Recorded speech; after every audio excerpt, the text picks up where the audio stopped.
A very good evening, guys. This is CS Akhil Toshniwal from Toshniwal Classes, Indore. जी बच्चों, हम बात कर रहे हैं इंदौर से. आप सभी को congratulation as you guys are promoted to 12th class. I hope आप लोगों को 11th क्लास बहुत अच्छा रहा हो. 11th में बेटा आप लोग बिगिनर्स थे. हमने बात करी फाउंडेशन की, हमने बनाया बेस, जिसमें हम बात करते हैं अकाउंट सब्जेक्ट की. अकाउंट सब्जेक्ट में अगर अपन ने देखा तो हमने वहां पे कंक्लूड किया काहे पे, फाइनल अकाउंट्स पे, final accounts of sole proprietorship firm. Right, 11th अच्छा रहा आप लोगों का. आई होप 12th आपका और अच्छा रहेगा. 12th अकाउंट्स को पढ़ने के पहले हम समझेंगे 12th का सिलेबस. 12th का सिलेबस पहले जानेंगे, सिलेबस को समझ के फिर हम आगे बढ़ेंगे. तो आइए बच्चों मेरे साथ, हम बात कर रहे हैं 12th के सिलेबस की. सब्जेक्ट अकाउंट्स, हम बात कर रहे हैं अकाउंट सब्जेक्ट की. आप सभी जानते हैं बेटा अकाउंट्स का सीबीएसई का पेपर जो होगा वो होगा 100 मार्क्स का. 100 मार्क्स के पेपर में 20 मार्क्स का आपका होगा प्रैक्टिकल. इस 20 मार्क्स के प्रैक्टिकल के बाद 80 मार्क्स का आपका होगा थ्योरेटिकल पेपर. 80 मार्क्स का थ्योरेटिकल पेपर, ये आप सब जानते हैं. राइट, अब इस 80 मार्क्स के थ्योरेटिकल पेपर को भी सीबीएसई ने हमें 3 वॉल्यूम्स में डिवाइड किया है. कितने वॉल्यूम्स बच्चे? 3 वॉल्यूम्स.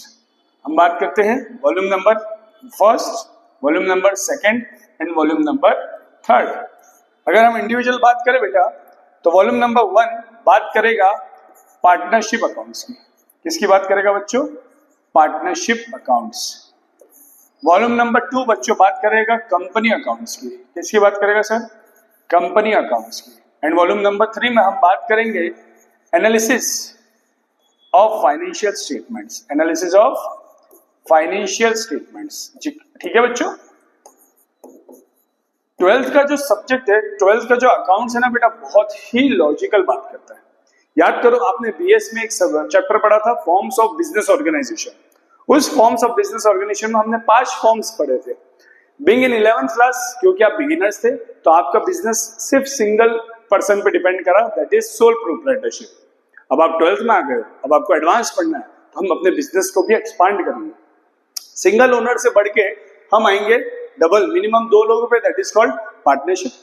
पार्टनरशिप से और अगर हम बिजनेस को एक्सपांड करते हैं तो हम आएंगे कंपनी अकाउंट्स पे, और कंपनी अकाउंट्स के बाद हम थर्ड वॉल्यूम करेंगे, that is analysis of financial statements. तो 3 वॉल्यूम हम पढ़ने वाले हैं. अब इन 3 वॉल्यूम्स के लिए बेटा अगर हम इनको इंडिविजुअल ब्रेकेज करें तो इंडिविजुअल ब्रेकेज में आएगा बेटा volume number 1 will carry 36 marks, volume number 2 will carry 24 marks, volume number 2 will carry 24 marks and volume number 3 will carry 20 marks. How much beta?